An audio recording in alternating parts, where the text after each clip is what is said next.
Hey guys, the Skull Seeker here. Sorry I haven't made a video in a while, but now I'm back home and so I can finally make that video with the comparison between the red fox and the Arctic fox skull. I also will have an upcoming video in about a week or so with a juvenile dolphin skull replica that I've received. So there will be a video on that, and hopefully, if everything goes well, in a month or more, we'll be getting a really massive, really cool skull, and you guys will love it. And yeah, it's very expensive. But anyway, so let's take a look at these skulls. So first we have the red fox. So this is actually a very small red fox skull, as a larger one should be about an inch or so larger. So just keep that in mind when we're looking at it, that actually this should be larger than a red fox skull, but it's not. It's like a few millimeters smaller. So that's an interesting thing about it. And I think both of these have all the teeth, which is good. And both of these were also like $14. So extremely cheap. So it's cool to obtain these for like such a good price. Then we have the Arctic fox skull.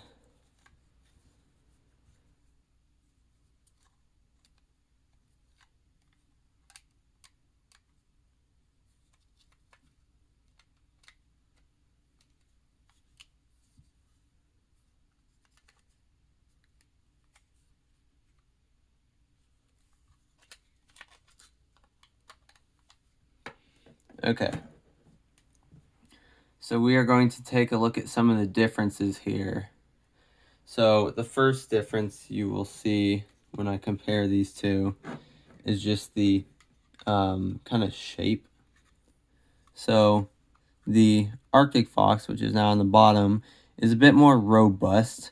Kind of like it's wider in the front, and it's just like taller overall because here they are stacked up on each other.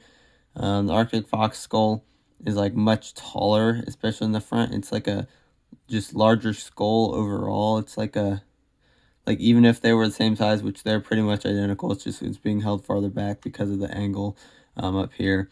They're about almost identical size. It's just the Arctic fox has a much taller skull, a much larger bottom jaw. And take a look from the front. Here's the thing though, the Arctic fox skull has a underbite, so the top jaw actually has the teeth going farther in than on the bottom jaw, so it's like a little bit of an underbite there. But other than that, it's pretty much normal. So another thing you'll notice with these, typically with the Arctic fox, the skull goes like out and then in and then back out. There's kind of like a dip in the front. And then with the red fox, Arctic fox is like much wider and there's no dip. It's just like fat up here. So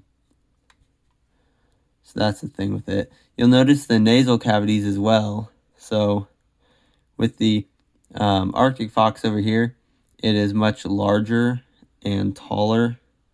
And then with the red fox, it's much more narrow and it's like farther forward on the skull. Like the nasal cavity on the Arctic fox is much farther back. It's like larger and it begins farther like back on the skull, whereas the red fox is farther forward. So that's a major difference. Especially like the size of that is a major difference here. Like the size and shape. So yeah, our main difference is we have the tallness, so like more robust on the Arctic fox here, and just a larger shape overall. Like it's just a much more meaty skull. I don't know, it's more bulky, it's larger, taller. And then we have the front where it kind of like dips in on the red fox here, and then we have the nasal cavity. Another thing you'll notice right here, we have small little notches And then on the red fox, we have larger notches, much pointier. They stick out much farther. When comparing these, the red fox is much pointier here, and then these are more dull and don't go out as far. So like these are much more pronounced. And then another thing with these individuals, it's not with all of them, I'm pretty sure, but you can see right here, the nasals are actually like not kind of fused that well. They're like kind of defined. On the Arctic fox, they're not. They're really like well in there. Like they're not even like separate bone almost. Like here you can see exactly where these lines are. They're like very defined. And then on the Arctic fox, let's bring that closer. It's almost non-existent here. Like you can see them a little bit, but not very well at all. They're just very like stuck in there. It's like fused pretty much. There's not even like you can't even feel the difference between this area right here. It's just so smooth. You can see over here though, the lines there. So it's still there in the front, but as you get farther back, you can see it, but it's just not very well defined. Another thing is the sagittal crests. So they look pretty similar actually in terms of the back. They both have that same kind of shape where it's like that kind of T shape there. But it's still a little bit more narrow on the red fox and then wider in the back on the Arctic fox. Although it is very, very similar. Another thing, it's about the same on both of these. So right here we have where the sagittal crest starts, kind of, where these bones fuse together. And you can kind of see that here. Yeah, how it has, like, here's the sagittal crest. It comes up here. And then it kind of just, like, you can see that kind of V shape. So that's the red fox. Then on the Arctic fox, we have the same thing. However, it's much wider. It's a wider V. And then it goes into the sagittal crest the same. We put these side by side. And you can see that one of them, the red fox over here, has a much more narrow V, and then the Arctic fox is much wider.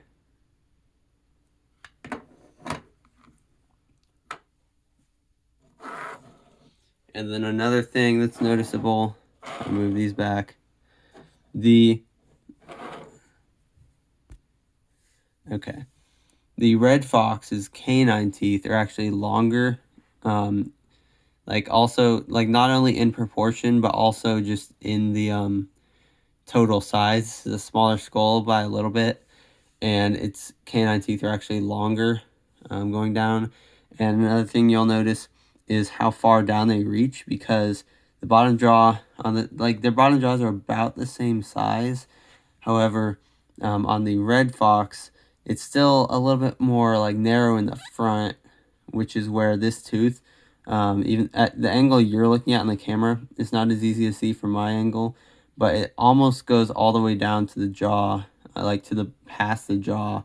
Of course, at your angle, it looks like there's still quite a bit of space. This one, however, from your angle, you can see that there's a whole lot of space. This is nowhere near going past the bottom jaw. And that's how it is, like at my angle too. It's just there's so much more space in between the jaw and then like past the jaw on this one. Whereas a red fox, it's about like it's pretty close. Whereas on this one, we got this whole long gap. So that's very interesting. But another thing, I don't know if you noticed, right here on the bottom jaw, we have about like a smooth kind of angle. And then on the Arctic fox, we have this kind of like lump here. Like instead of just being a smooth path that curves upward like the other one, it curves, then it has this huge lump right here, and then it goes back up. So it's like straight and lump. So it has this weird kind of bulge right there, that huge lump, which is not observable on the red fox. So yeah, we can just look at that here. Smooth, relatively curved, and that's it. Curved lump. So it's very interesting how that works like that. Another thing, there we go, those are at the right angle now. Another thing is the cranium. So if we take a look at these, kind of like looking at the sagittal crest again. But like, if we take a look at both of these, they are similar sized craniums. So they're not too different. However, like I said, we have that difference in the sagittal crest there in the position it forms at. But still, we have a little bit, I want to say, longer on the red fox. Like it starts farther up and then goes to the back, whereas on the Arctic fox, it's not quite as, like it doesn't start quite as far up here. And taking a look at the foramen magnum, so let me switch positions I'm holding them at.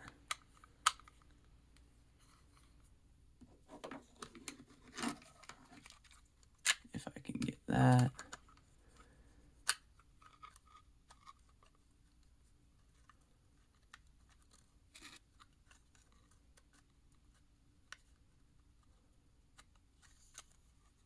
Maybe. Okay. If we take a look at the foramen magnums, the hole back here. So, okay, they're both on camera. So also the one in the red fox is wider. So even though the skull is smaller, it has a wider foramen magnum, which is very interesting as well. So interesting to see that. The one in the Arctic fox, actually, I think that's a piece of vertebrae right there that's like kind of like stuck in here. I think that's part of a vertebrae. I don't know. But anyway, so that's not important because that's not a really skull difference. But anyway, red fox is wider. If you put them at the same area, red fox is wider. It's about the same height too. Although I guess technically, if that vertebrae chunk wasn't on the Arctic fox skull, you would see that the Arctic fox has a larger foramen magnum in terms of like height. It's a much wider hole. However, in the Arctic fox, it's like, well, I guess a much taller hole. This one's wider, like going horizontally. This one's larger, going vertically.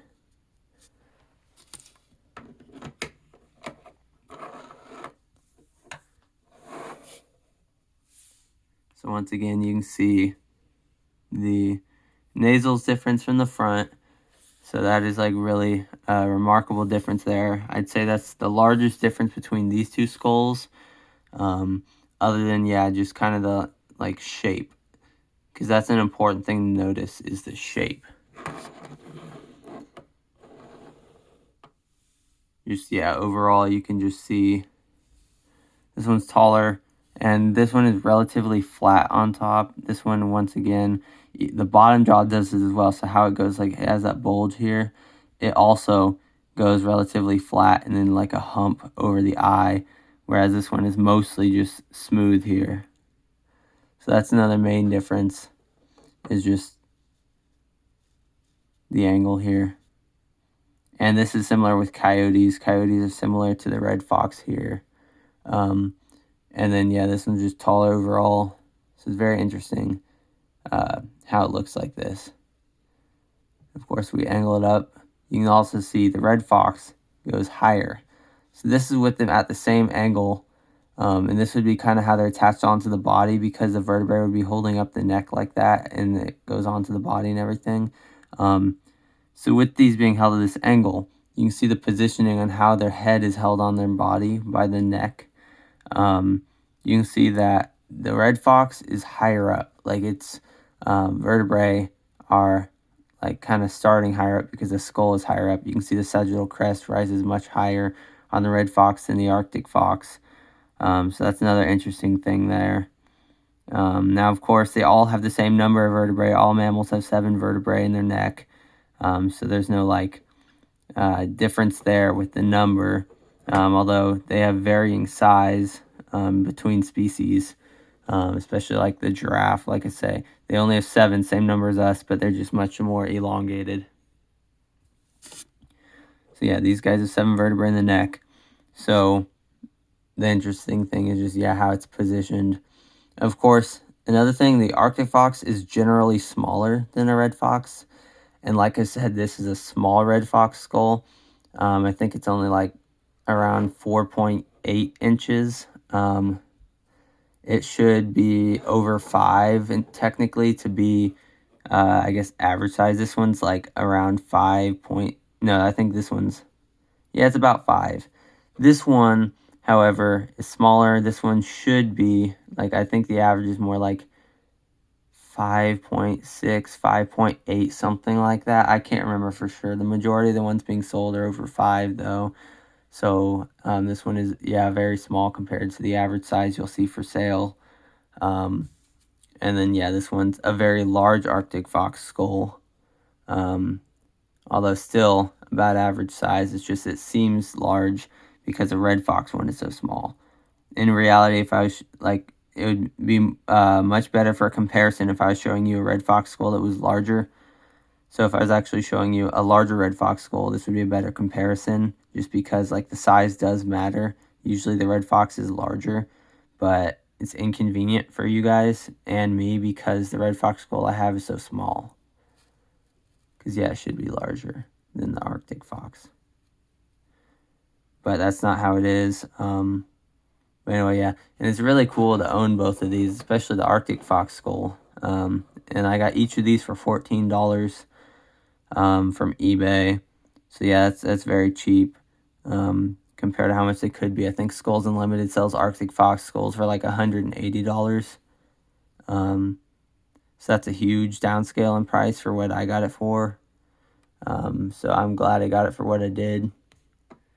So it's pretty cool.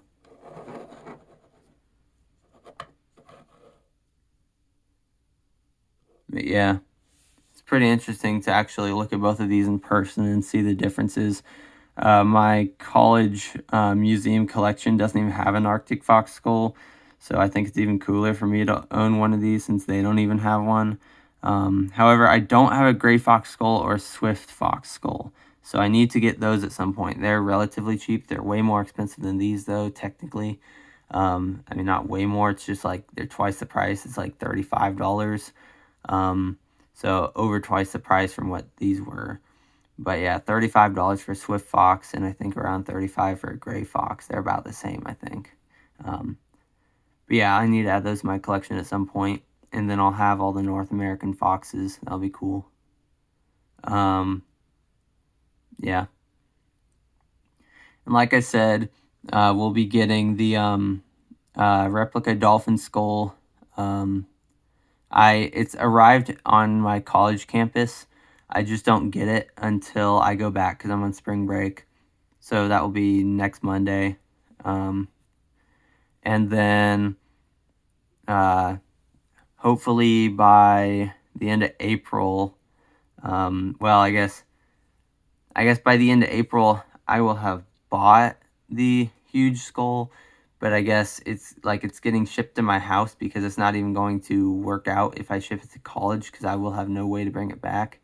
So that one will be shipped to my house, which is where I'm at now. And then I guess over the summer is when I'll get to show it to you guys. Because, yeah, the main problem is just how large it is. And there would be no way to get it home from college with all my other stuff. So, yeah, the important thing is that, yeah, I get it shipped here to my house instead of at college. And then do a review on it, show you guys what it looks like. It's really awesome. Really massive, really awesome.